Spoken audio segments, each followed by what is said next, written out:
Hi, this is Dr. Darnise. And it's been a minute since I've come on with one of my religion instruction videos.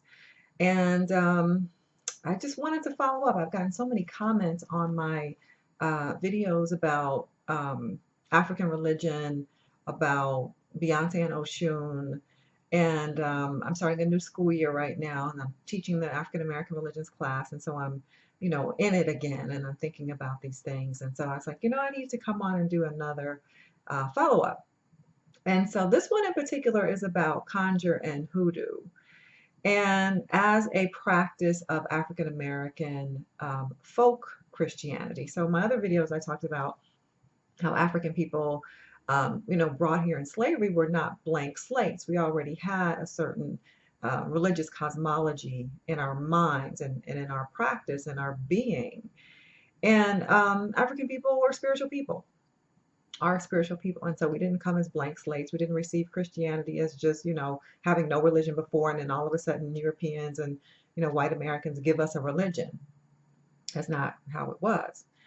Um, but the white Americans did give Christianity in a particular form, and African Americans, in a very creative way, as an enslaved people at the time, reworked that kind of Christianity to understand themselves to be, you know, that God loved them too.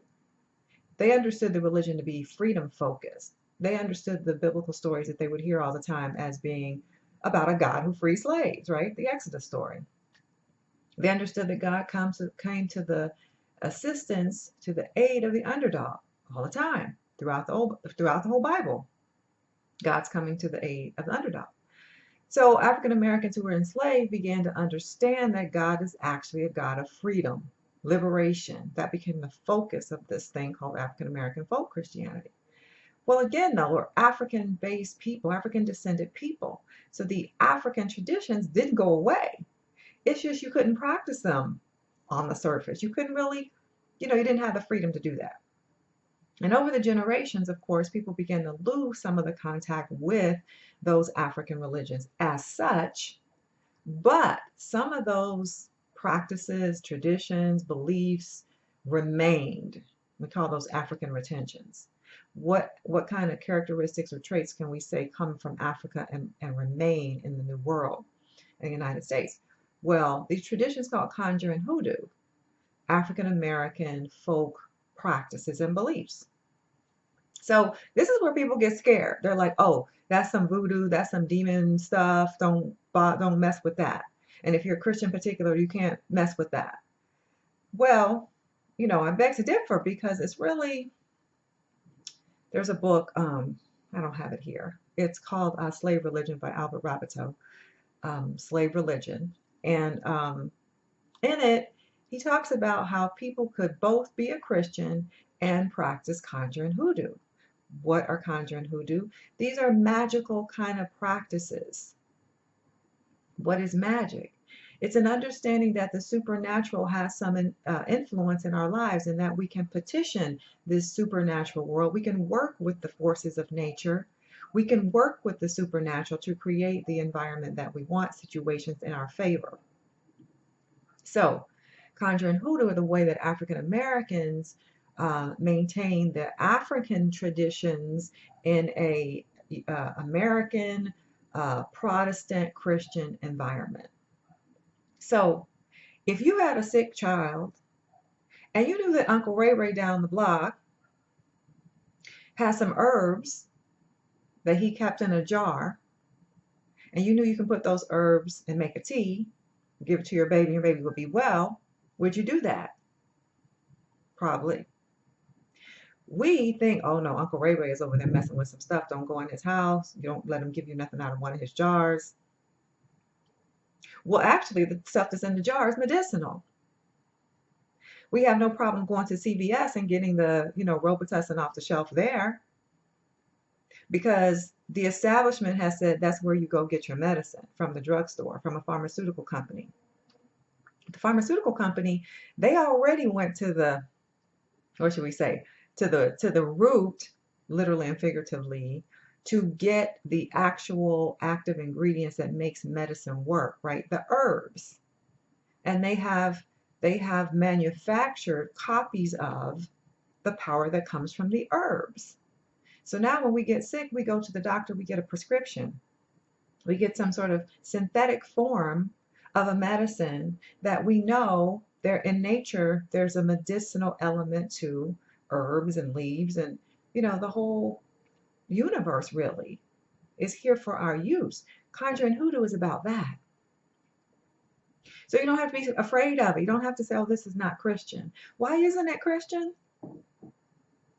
God created this universe, the earth and everything in it, and said, use it.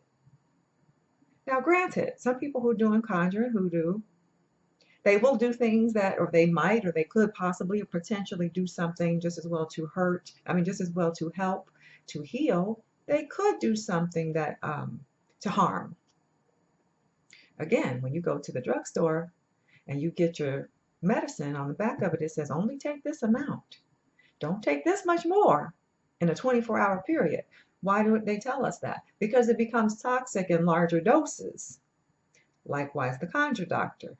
Only do it like this, otherwise it becomes toxic. So I just want to come on and talk about, conjure and hoodoo, just as sort of a quick little response in a way to some of the comments that I've been getting that, this isn't Christian and that therefore it's wrong. Just because something is African doesn't mean it's good. To that, I'd like to respond, just because something is European or American doesn't mean it's good.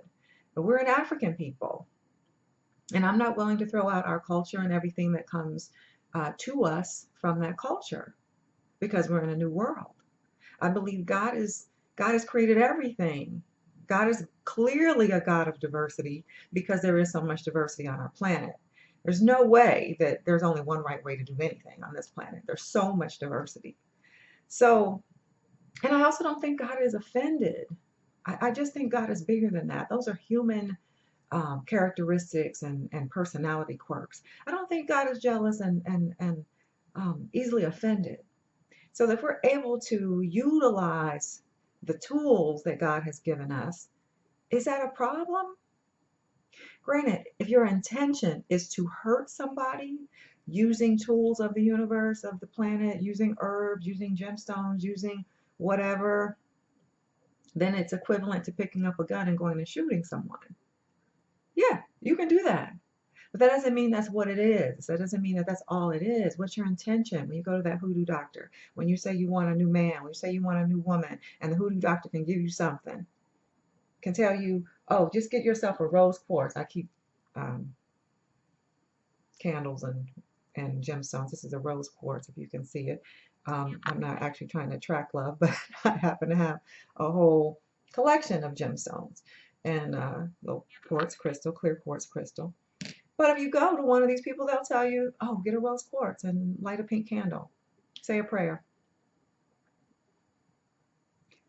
Where does that contradict religion? If you're a Christian, where does that contradict that? That's just saying, oh, the energy that's in a rose quartz is helpful. I'll take that. And that's what people did on the plantation and soon after in the American South, even when we were free, as we became free people in the American South. That's what people did. They worked with things that were at hand. They worked with things that they could really put their hand on and make work for them. And that's what Conjure and Hoodoo is. It's a representation of the African that comes through in an environment that says, don't do that. Be a Christian and be a Christian like this. And I better not catch you doing that other thing. Oh, okay, then I can't let you catch me doing that other thing. So I'll just kind of go underground with it. So Conjure and Hoodoo. Now, many of us as African American people have our roots in the South. Our people come from the South. Maybe you're in the South now. Or, your people have migrated to the North and to the West. And Grandma, if you had a relationship with your grandparents, your great-grandparents, they did things. They had different traditions. They had different ways of doing stuff. Oh, you have a toothache? Go chew on this. Oh, you having nightmares? You need to sleep with this kind of mineral under your pillow. Oh, it's a witch riding you. Oh, do this. You need to clean your house with some salt. Let me know in the comment section if you know what I'm talking about. If you have some older people in your family who have these traditions and you may have been like, I don't even know what that's about. She's crazy. I don't even know what that's about. but it's leftovers from our African worldview that got mixed together in a context that said it's not okay to do that. But we said we're going to do it anyway because that's who we are. So I'd be curious. Let me know if you have that in your family. If you want to know some more about, I don't know, maybe some of these gemstones, some of these candles and that kind of thing. Just basic. I mean, you go to people's churches and they have candles burning. The Catholics in particular light a candle for everything. Is that bad? Is that wrong? To light a candle? To remember your ancestors? Is that wrong? Is God mad because you lit a candle because grandma died last year and you want to memorialize her? Or your own mother died? God is mad because you lit a candle? Come on. As we mature, our faiths must mature. So I'm gonna leave it at that. And yeah, let me know in comments what else you'd like to see on the topic, on these kind of topics. All right, bye for now.